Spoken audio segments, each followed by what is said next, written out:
ये तो खैर मोदी जी बताएंगे कब तक चलेगा, क्योंकि यहाँ के लोगों का तो एक ही मानना है कि तब तक चलेगा जब तक तीनों कानून वापस नहीं लिए जाते, तीनों कानून रद्द नहीं होते। तो मुझे लगता है तब तक चलेगा, और वो रद्द कब होंगे ये मोदी जी बताएंगे। बट मुझे लगता है कि अब और ज़रूरी हो गया है इसको चलाए रखना और इसको जीतना, यहाँ से कुछ लेके जाना। मैं वैसा क्यों बोल रही हूँ, क्योंकि बहुत सारे पास्ट के आंदोलन हैं जिनकी उम्मीदें इस आंदोलन पे टिकी हैं, है ना। मतलब पिछले साल जो CA/NRC के ख़िलाफ़ पूरा मूवमेंट चल रहा था, उसको सरकार ने स्नब कर दिया कोविड के नाम से और बहुत कुछ करके। उसके पहले बहुत सारे आंदोलन हुए जिसको कुछ ना कुछ, क्योंकि बीजेपी का क्या है, वो हर मतलब महीने हर दिन कुछ ना कुछ नया एजेंडा फेंकती रहती है और लोगों का पॉलिटिकली भी उनको डाइवर्ट करती रहती है। किसी एक चीज़ पे वो टिकते नहीं है, because they have that capacity, they are state.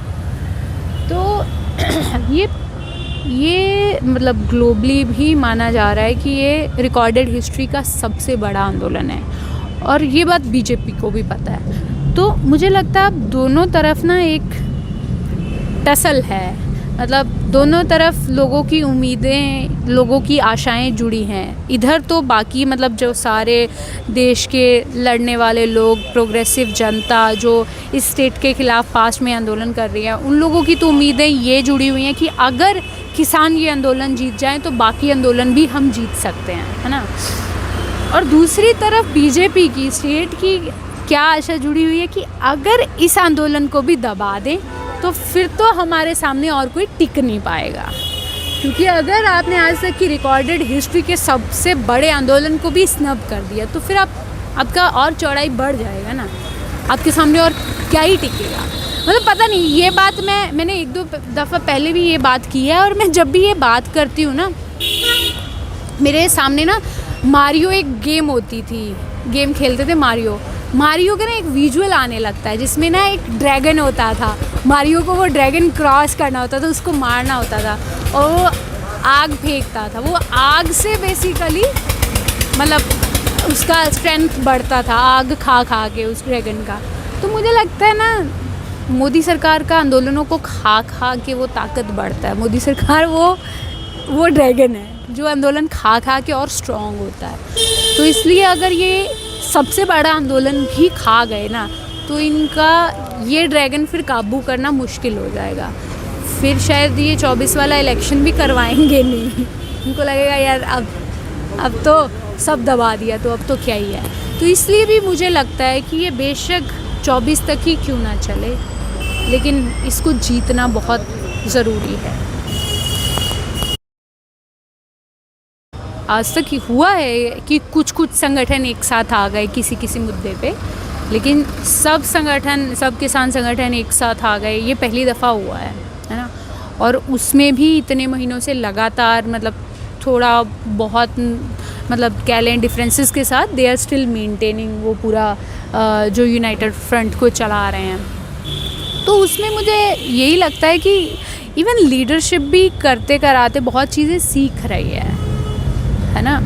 उनको भी देखिए, एक तो ये जिस पॉलिटिकल माहौल में हम रह रहे हैं ये भी पहले था नहीं, ये भी पिछले 6-7 साल से ही आया है हमारे सामने। जिस कदर कह लें स्टेट ऑपरेशन है कि आपको मतलब प्रोटेस्ट तक करने नहीं दिया जा रहा, मतलब कोई भी आवाज़ उठ रही है उस पर उठा के सेडिशन का चार्जेस लगा दिया, उस पर देशद्रोह का मुकदमा और पता ही नहीं क्या क्या उसको बोल दिया, और किस तरीके से मतलब उसको दबाने की कोशिशें हो रही हैं। इस तरीके का ऑपरेशन मतलब ठीक है, ऐसा नहीं है कि एकदम नहीं देखा, इमरजेंसी के दौर में भी चीज़ें उस कदर गई थी, लेकिन अभी के सालों में अगर हम बात करें तो ये एक फ्रेश सीन है।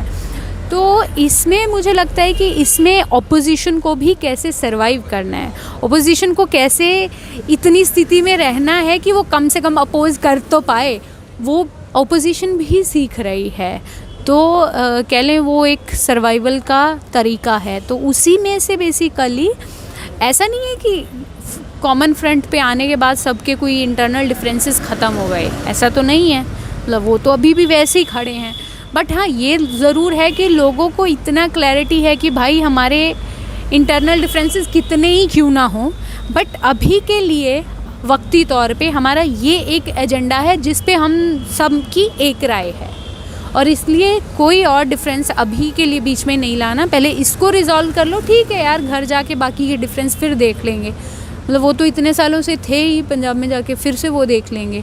तो आई गेस वही एक चीज़ है। मुझे लगता है वो किसी भी कॉमन फ्रंट के लिए अभी, मतलब लेट्स से बंगाल इलेक्शन के लिए वहाँ पे भी जिस तरीके के गठबंधन बन रहे हैं, मोटा मोटी हमारा एजेंडा ये है कि बीजेपी को छोड़ के जो भी मतलब जहाँ पे बेहतर स्थिति में लगेगा, विनिंग स्थिति में लगेगा, उसको सपोर्ट किया जाएगा, है ना। क्योंकि हमारा इस समय जो सबसे बड़ा दुश्मन है वो बीजेपी है। मतलब ऐसा नहीं है कि उसके चलते हमारे सीपीएम से क्या डिफरेंसेस है हम वो भूल गए, या हमारे कांग्रेस से क्या है वो भूल गए, या ममता सरकार से हमारे क्या है वो भूल गए, ऐसा नहीं है, वो सब भी हैं। लेकिन बात वही है कि क्या आप वो सब डिफरेंसेस प्रैक्टिस करने के लिए, उन पे बात करने के लिए ज़िंदा रह पाओगे। तो वही है कि अभी सर्वाइवल का मामला है वहाँ पे भी, और पूरे देश में ही वो सर्वाइवल का मामला है। इसलिए हमारा फर्स्ट प्रायोरिटी यही है कि इस जो फासिस्ट सरकार को चुनौती दिया जाए, एकजुट होके इसको हटाया जाए। उसके बाद ठीक है यार, लाख मतलब दिक्कतें होंगी, वो सब रिजॉल्व कर लेंगे हम। हाँ, दिस इज़ डेमोक्रेसी। तो वही है, इतना ही। मुझे लगता है किसान लीडरशिप का भी यही एजेंडा है, क्योंकि यही इन्होंने भी तो जाके बंगाल में यही कहा है। मतलब अभी तक यही था कि आंदोलन इलेक्टोरल पॉलिटिक्स से परे है, अभी तक तो किसान आंदोलन के बारे में यही आ रहा था। बट अब वही बात है कि आप भी बहुत सारी चीज़ें आंदोलन में रह रह के सीखते हो। तो नाउ व्हेन लीडरशिप रियलाइज्ड कि इलेक्टोरल पॉलिटिक्स से परे हो के आपके लिए चीज़ें बदलने वाली नहीं है, क्योंकि बीजेपी के लिए इलेक्टोरल पॉलिटिक्स बड़ी चीज़ है। अगर आप वहाँ उनको चैलेंज कर पाएँ तो शायद यहाँ पे उसका असर दिखे। तो इसलिए संयुक्त मोर्चा ने भी डिसाइड किया कि ठीक है यार, जाएंगे बंगाल और वहाँ पे जाके नो वोट टू बीजेपी का नारा लगाएंगे। मतलब किसी एक पार्टी का समर्थन नहीं करेंगे, लेकिन नो वोट टू बीजेपी का नारा लगाएंगे, और जो जहाँ पे मतलब बीजेपी को हराएगा उसको समर्थन देंगे। तो मुझे लगता है कि वो कहीं ना कहीं एक सर्वाइवल टैक्टिक्स है जो आपको इस घड़ी अपनाना ही चाहिए। तो यही है। कहूँ कि मैं बचपन से ही आंदोलन जीवी बनना चाहती थी, ऐसा कुछ नहीं है, ठीक है। वही है कि हमें इतना समझ है कि ये ज़रूरी है, सिर्फ हमारे लिए, ये आने वाली बहुत सारी जनरेशन्स के लिए ज़रूरी है, इसलिए हम ये कर रहे हैं। और हम कुछ बहुत एक्सेप्शनल है ऐसा नहीं है। मतलब I am an ordinary girl, जो और कोई भी लड़की करती है। मैं भी प्यार करती हूँ यार लोगों को, मेरे भी झगड़े होते हैं, मतलब मैं भी थक जाती हूँ कई दफ़ा, मुझे भी डिप्रेशन होता है, मेरे भी मूड स्विंग्स होते हैं, तो वो सब होता है। इसलिए मतलब मैं कुछ भी अलग नहीं हूँ, तो वही है। इसलिए मतलब हाँ, कोई भी कुछ भी अलग तोप नहीं है। जैसे मेरी जनरेशन के बाकी लोग हैं वैसी मैं हूँ, लेकिन बस इतना है कि मैं चीज़ों को उनकी लेयर्स में समझने की कोशिश करती हूँ, जो कि मुझे लगता है हम सबको करना चाहिए। That's it. हाँ, मतलब मैं एक मायने में प्रिविलेज्ड हूँ कि मुझे ये सोचने समझने का, लिटरेचर के साथ जुड़ने का मौका बचपन से मिला, क्योंकि मतलब घर में उस तरीके का लिटरेरी माहौल था। तो इसलिए मतलब मैं कह सकती हूँ कि मैं जल्दी सोचने समझने लगी, या उस दिशा में मुझे एक मतलब बजाय कि वो इंडिविजुअलिज़म की राजनीति के जो हम पहले बात किए हैं कि किस तरीके से कैपिटलिज़म हमें अपने आप के लिए जीना सिखाता है, उससे परे मुझे दूसरी तरह का जो जीवन है उसका भी एक झलक बचपन से ही मिला। तो वो एक प्रिविलेज है। उसके अलावा हम कुछ भी किसी से अलग हैं ऐसा नहीं है। मतलब ठीक है, मतलब कल को मान लो शहादत भी देनी पड़े, तो वो ऐसा नहीं होगा कि वो शहादत देना मेरा कोई सपना है। मतलब सपना मेरा भी ज़िंदा रहना है, मतलब मैं भी ज़िंदगी से प्यार करती हूँ। बट हाँ, अगर लगेगा कि तुम्हारे ज़िंदा रहने से ज़्यादा फ़ायदा तुम्हारे मरने पे हो रहा है, मतलब कुछ कहीं ये भी हो कि शहीदी देना या मतलब फोर फ्रंट पे जाके लड़ना और जिसमें शायद आप मर भी जाओ, वो ज़्यादा ज़रूरी है, तो वो भी करेंगे क्योंकि उसका इम्पोर्टेंस पता है।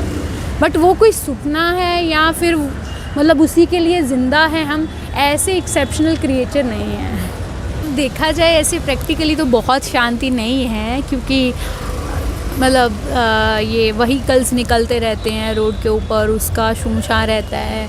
मतलब पूरी रात भी मेट्रो ऊपर से आती जाती रहती है रात के 12 बजे तक रहती है, फिर सुबह 4 बजे फिर हो जाती है।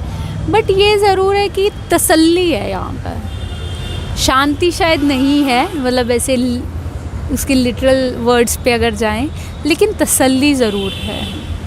एकदम शांति से बैठे हुए हैं। मतलब मैं अदरवाइज़ शायद इस साल ये आंदोलन नहीं हो रहा होता तो बहुत ही मतलब ऐसे स्ट्रेस में होती कि यार क्या करना है अभी, क्योंकि एमए ख़त्म हो गया तो वो एक अजीब सा बेरोज़गारी का दौर चलता है जहाँ पे आगे एडमिशन हुआ नहीं है, पिछला कोर्स ख़त्म हो गया, ना कोई बहुत ही आपको सस्टेनेबल नौकरी मिल रही है, ना अभी आगे एडमिशन हो रही है, तो उसमें मतलब शायद बहुत ही मेंटल स्ट्रेस हो रहा होता। लेकिन अभी तसल्ली है कि कुछ कर रहे हैं। बेशक पीएचडी शायद नहीं हो इस साल, नौकरी नहीं हो इस साल, लेकिन कुछ ऐसा कर रहे हैं जो बहुत सालों तक हमारे साथ रहने वाला है, जो बहुत बड़ा चेंज लाने वाला है समाज में। इसलिए तसल्ली तो है। हाँ, मुझे सच में लगता है। मुझे ये नहीं लगता कोई क्रांति इसी आंदोलन से हो जाएगा, ऐसा मतलब मुझे कोई भी डाउट नहीं है, वो नहीं होगा। तो वो कब होगा भी पता नहीं है, मतलब होने को वो 1 साल में हो जाए और ना होने को 1 सदी में भी ना हो। लेकिन ये तय है कि ये आंदोलन पॉलिटिकली बड़े कह लें कि बदल दे के जाएगा हमें, और उसके अलावा कल्चरली, सोशली एंड कल्चरली हमें बहुत मतलब हमें इन द सेंस इस पूरे रीजन को, हरियाणा, पंजाब, जहाँ के लोग यहाँ पे आ रहे हैं इस आंदोलन में बढ़ चढ़ के हिस्सा ले रहे हैं, वहाँ उस सोसाइटी में सोशली एंड कल्चरली ये काफ़ी बड़े चेंजेस लाएगा। बिकॉज़ आज ही सुबह बात कर रहे थे, आज सुबह रोटियां बना रही थी मैं लोगों के साथ इधर, ये हमारी किचन उस तरफ है, ये बेड के ऊपर जितना सामान रखा हुआ है ऊपर जाली डाली हुई है सो दैट मक्खियाँ नहीं आए, उसके उस तरफ हमारी किचन ही है। तो आज वहाँ पे बैठे खाना वाना बना रहे थे और कुछ ऐसे बात कर रहे थे जेंडर के ऊपर, है ना, कि बाकी सब मेरे साथ मेल थे और वो भी एकदम पिछली पीढ़ी के लोग, पापा की उम्र के, मतलब 50-60 की उम्र के लोग। तो उन लोगों के साथ बैठ के 50, 60, 70 इस रेंज के लोग थे और मैं रोटियां बेल रही थी, वो लोग कोई पेड़ा कर रहा है, कोई उसको मतलब उलट पलट रहा है, रोटी को तवे पे सेक रहा है। तो उसी में करते करते हम बात करने लगे। तो उसी में से मैंने एक चीज़ बोली, मैंने कहा और तो पता नहीं, पर एक ज़रूर है कि अभी हमारे एरिया के मर्दों को एक चीज़ ज़रूर समझ आ जाएगी कि ऑपरेशन क्या होता है, किसी को दबाना क्या होता है। और मैंने कहा ख़ास करके महिलाओं के पर्सपेक्टिव से भी उनको कुछ तो चीज़ें समझ में आएंगी। तो वो सुन के कहते हाँ ये तो है, औरतों को लेके हमारा नज़रिया तो बहुत बदला है। तो मैंने कहा हाँ, तो मैंने उनको हंस के एम ही बोला, मैंने कहा अब मैं देख रही हूँ, मैंने कहा यहाँ गर्मी वर्मी आ रही है तो लड़के लोग शॉर्ट्स डाल के घूमने लगे हैं। कहते हाँ, मैंने कहा मैंने ना यहाँ पे बैन कर देना लड़कों के शॉर्ट्स। मैंने कहा जितना देर तक आप हमारे लिए उतना सेफ स्पेस नहीं ना क्रिएट करते कि हम भी शॉर्ट्स डाल के घूमें और आपको दिक्कत ना हो, मैंने कहा मैंने बाकियों के भी बैन कर देने हैं। तो उसमें वो हंस रहे थे, मतलब कुछ बोले नहीं, लेकिन मुझे लगता है कि उन लोगों के साथ बैठ के ये ओपनली बातचीत कर पाना और वो इस बात को वो माने कि हाँ मतलब औरतों के साथ हम लोग दिक्कत तो करते हैं और हमारा नज़रिया सच में बदलेगा उनके प्रति। आई गेस ये एक डायरेक्शन है उस दिशा में जहाँ पे चीज़ें बदलने की ओर जा रही हैं।